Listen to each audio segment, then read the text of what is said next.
Scientists finally discovered the truth about Easter Island. For many decades, people's minds have been occupied with the mystery of Easter Island, a remote piece of volcanic soil far away in the Pacific Ocean. But our planet hosts thousands of such lonely islands. What is so particular about this one? The mystery is concealed not on the island itself, but the giant stone statues covering it. Who created the world-famous huge stone heads? Did they serve any specific purpose? Where did their creators arrive from, and where did they disappear? Well, it seems the answer is finally just around the corner. Watch this video and satisfy your curiosity, learning all the truth about Easter Island. Remember to give us thumbs up. We work to make your life brighter. What do we know about the island itself?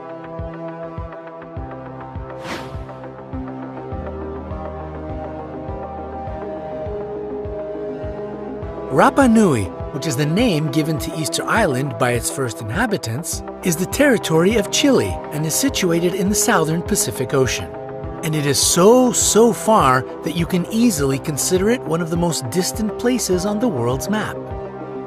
It lies 1,200 miles away from Pitcairn, which is its closest neighbor.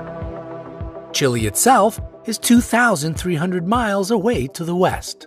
The only transport that can take you there is a plane. If you want to get to this destination point, you will need to spend 5 hours on board flying from Santiago, Chile to Easter Island. The area of the island is just 63 square miles. And such, let's admit, a tiny territory is home to 887 huge stone statues.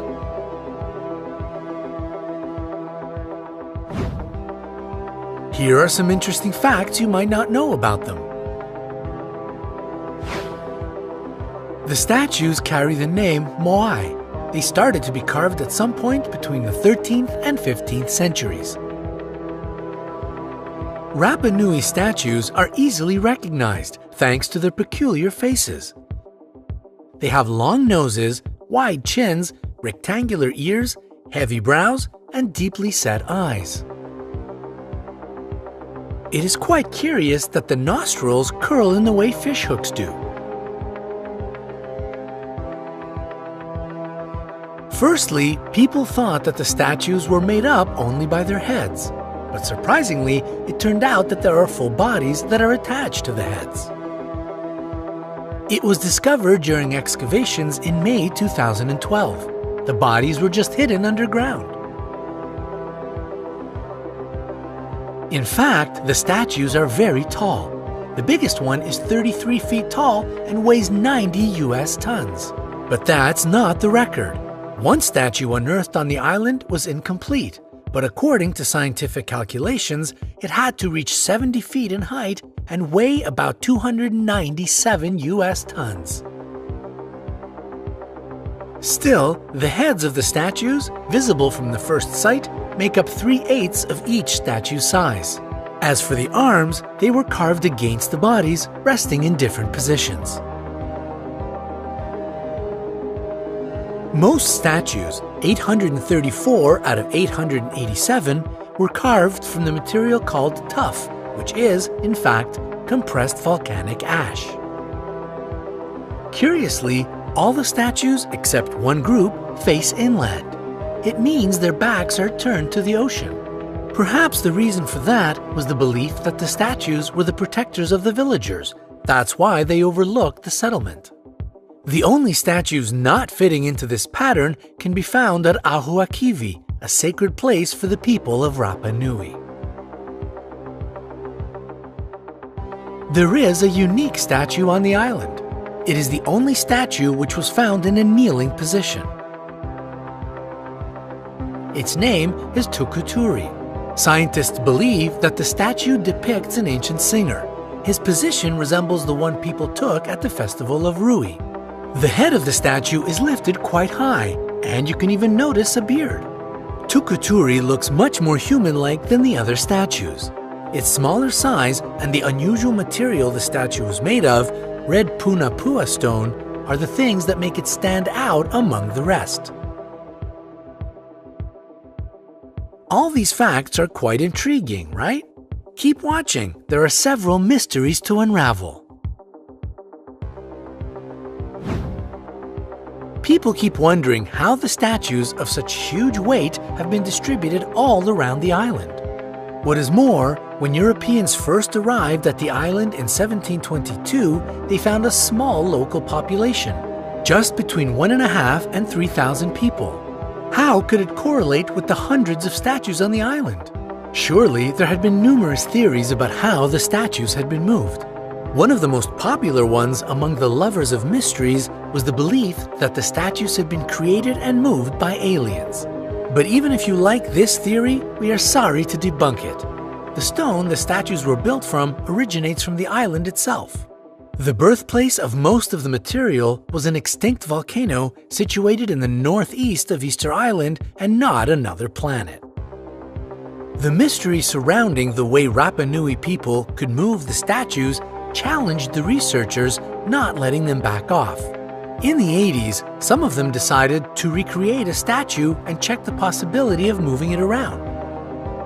They were to use only the tools that could be available for the Aborigines. It seemed impossible to do. But a bit later, an American archaeologist succeeded in moving a 10 US ton copy. Several decades passed, and another group of American scientists proved that the islanders could tie ropes encircling the huge statues and move them with a walking motion. They backed up their theory with practice, moving a full-size replica for 330 feet using this method. Actually, their idea can explain why Rapa Nui folklore states that the statues were walking with the help of magic. It explains the way the statues were transported to their designated places. But what about the remaining question? How could a handful of inhabitants create such magnificent and numerous monuments? A new study has been conducted recently to specify the maximum number of the inhabitants in the heyday of the island's civilization. The results arrived and they were quite unexpected.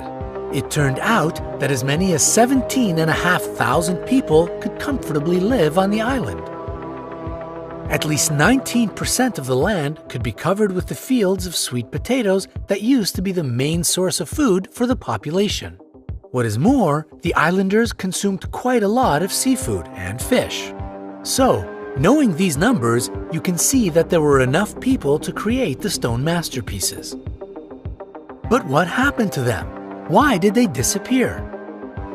At first, it was believed that the reason for such a decrease of the population was an ecocide. The natives cut out large forests and palm trees, making spare room for moving the statues around as well as agriculture.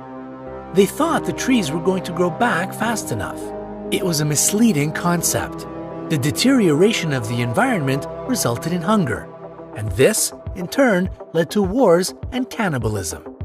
Nowadays, however, such a theory has been proven wrong. First of all, Rapa Nui inhabitants seem to be very talented agricultural engineers. They deliberately fertilized the fields with the volcanic rock. In fact, another research has shown that people had been living on the island for many centuries, and the population only started to decrease when Europeans began visiting. So, a much more realistic explanation is also very tragic. South American raids in the pursuit of slaves frequented the island throughout the 19th century. Half of the Aborigines were taken away. What is more, European traders brought to the island new diseases, which the locals hadn't been protected from, and introduced enforced migration. It led to the fatal decline of the nation that presented the world with such a miracle as the mystery of Easter Island. Have you heard these facts before? Share your opinion and ideas in the comments below. Hit the like button below the video and click subscribe to join us on the bright side.